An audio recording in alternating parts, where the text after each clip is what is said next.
Hello, my friends. Today in the metal shop, we are working on the inner fender linings for the Cobra. They come in two pieces, and they bolt. I'm going to bolt mine. They asked these to be riveted to the frame right around the spindle. This is the front spindle area. Piece one, piece two, and if you remember, I was actually missing a piece.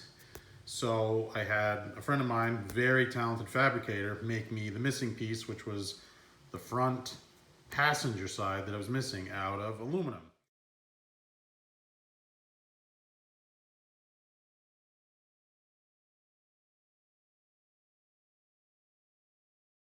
So we're gonna go outside, have a look at the pieces, and I apologize now, it's a little bit windy today, so there will be some wind noise and some horrible shadows in my camera work.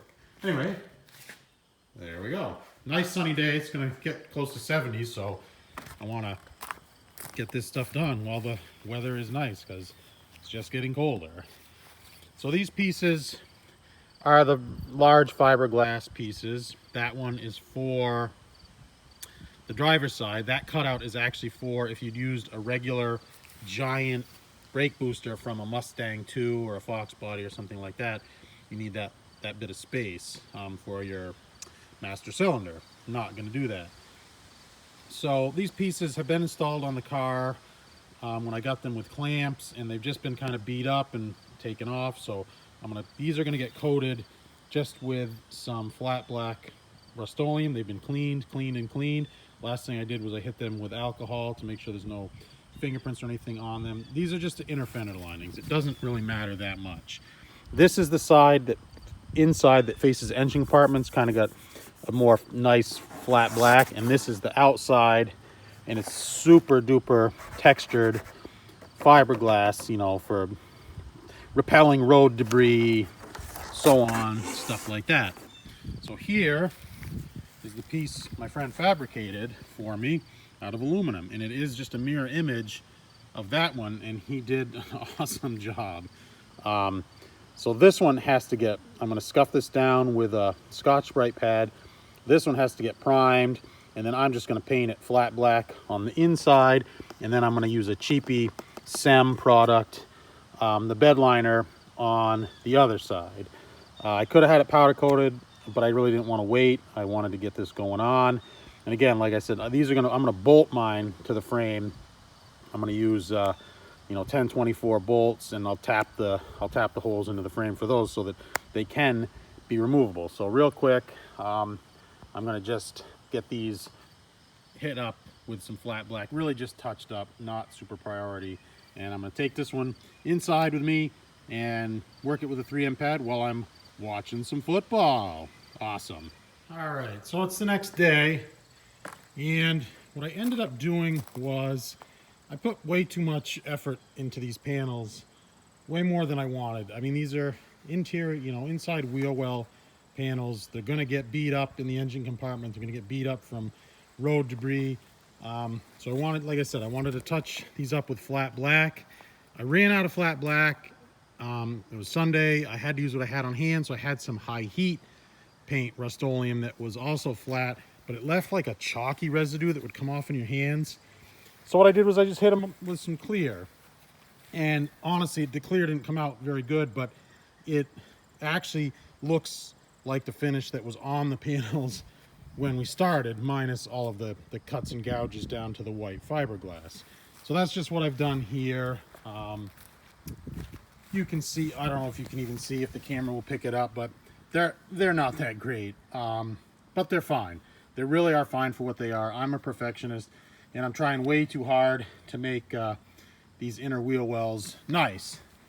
Here is the aluminum one, and you can hardly even tell the difference now. I did the bed liner, and I don't want to flip it over right now. It didn't come out great. The bed liner out of a can, it's really not the best product.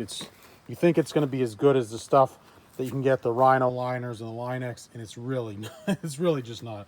Even the expensive SEM product that I used, it's just not as good as the professional products that you can get. So I'll let these dry. I'm not sure if I'm going to tackle putting these on today. I'm going to do one side first, kind of see how it goes. You know, like I said, they bolt onto the frame, or they want you to rivet them onto the frame. I'm going to bolt them, and this portion here, I'm going to glue with urethane adhesive.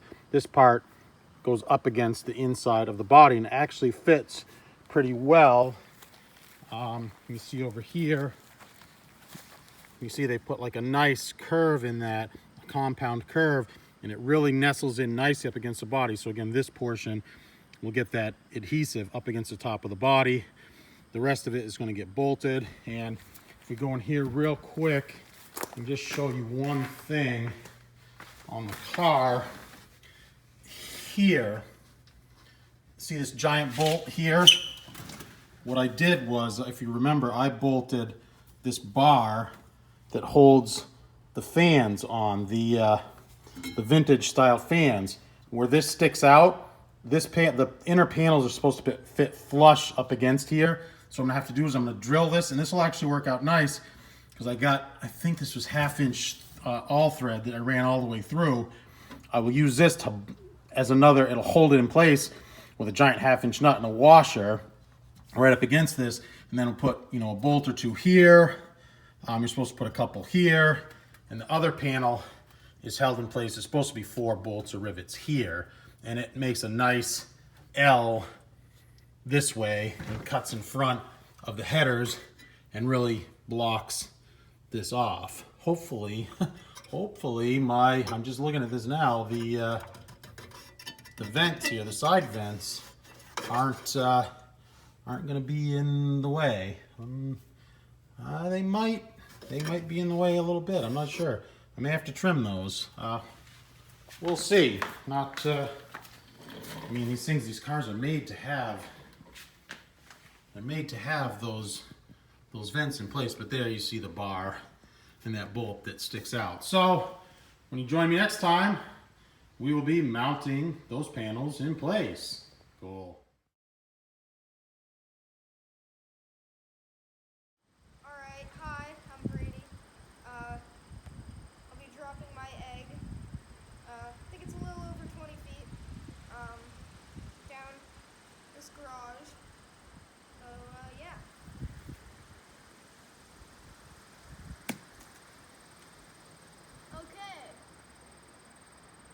Okay, so after the drop, I'm gonna unwrap my egg. I'm gonna see if it broke. Feels like it didn't, but there could be cracks or something.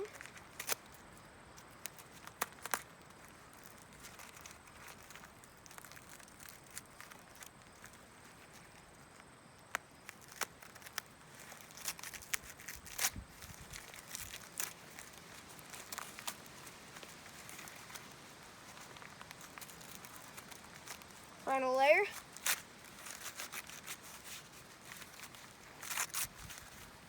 We have a non-cracked egg.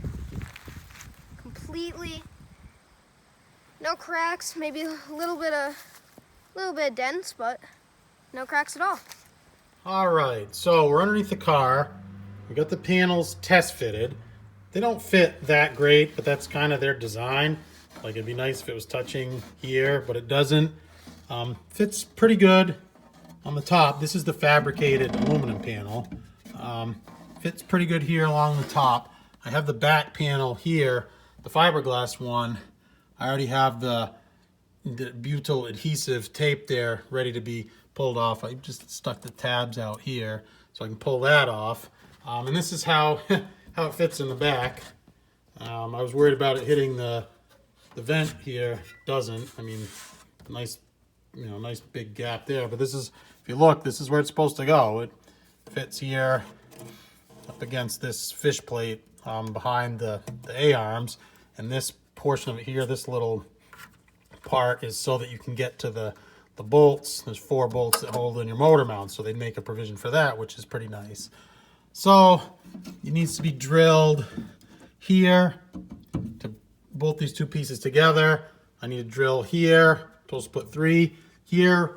We're supposed to put 2 bolts or rivets. I drilled it. I just held it up in place as best I could, marked it. I got the hole right here for that all thread, which holds the fan in place, and that's nice. It holds it in. So I'm just going to put one more bolt up here. I do have these already drilled and tapped, thankfully. So I'm going to put in the 1/4 bolts and washers, and I'm going to use a little bit of Loctite here. This panel is ready to go, and since this one goes on top of it, this one can be mounted permanently, and then we'll worry about this one. I'm also going to use one of the 1/4 bolts here. I'm going to have the, I'm going to mount a, you know, like a giant hose clamp, for a big cushion clamp for the vent. Sorry for the sunlight being so bright here. We're going to have the cold air footwell vent come here. The hose is going to go up, and come like this. We're going to have to drill a giant hole in here to get to that. We're also going to have to mount the horn, and I think the horns are going to go in here. I'll do a separate video on the horns. They're big. They're factory original. They're Lucas wind tone horns, and they are giant, and I'm hoping that they're super loud. So right now, what I'm waiting for is my wife is making an emergency trip to Home Depot for me. Thankfully, she was in town at the grocery store. She's not happy with me. Amazon, I bought nice set of 3 Irwin 1024 taps. They sent me the wrong size. The box was marked correctly, but they were 1/4 taps inside. As soon as I grabbed them, I'm like, this is huge. What is this? 1/4 that's a real fine thread oddball. That's almost like, the only time I've seen that is like in throttle linkage. It's just a weird one. So I get in the car, race to the local home center. Those MFers are still on COVID hours. They literally locked the door in my face at 3 o'clock. I think it was a minute. I thought it was a minute or two before 3. I literally watched them. This actually happened. Turn away 10 customers by closing at 3 o'clock. People were still piling in the parking lot, getting out of their cars, checking the door. It's like, what is the deal, people? Get with it. The rest of the country is back to normal. We're all wearing our masks. We're desanitizing. We're sanitizing our hands. Open up. Closing at 3 o'clock on Saturday? I mean, ridiculous. Anyway, there's my Karen moment. They're going to get a scathing. I need to speak to the manager. Email from me. Anyway, so get this bolted, get the butyl tape peeled, and then we're going to get these drilled and tapped. And I will show you the results. Awesome. All right. So, got the fender linings, inner wheel wells, whatever you want to call them, all mounted up. Got everything to line up pretty good. Broke one screw, had to redo it. Another screw over here. Got all the butyl adhesive up in here so it's nice and weather tight. Sorry for the shadows. Got the 2 pieces joined here. Lots of, almost like a stud there, like I said, for that cushion clamp for the hose. Still just got to do the other side. So I'm going to run the cold air vent kit here. I'm going to mount the horn, giant horn somewhere in here. But that is going to be another video. So still got to, like I said, I already say that. I got to do the other side. Now that I've done this, should go a lot easier.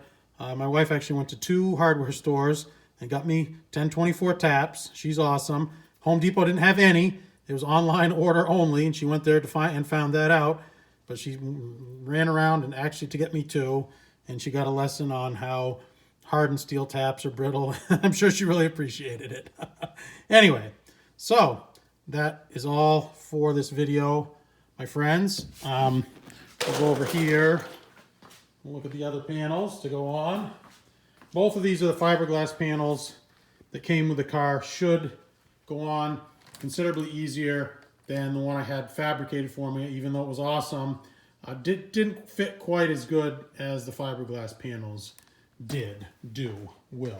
All right, my friends. So, thanks for watching. I truly appreciate your support. New to the channel, please give me a like, click subscribe, recommend my videos to your friends.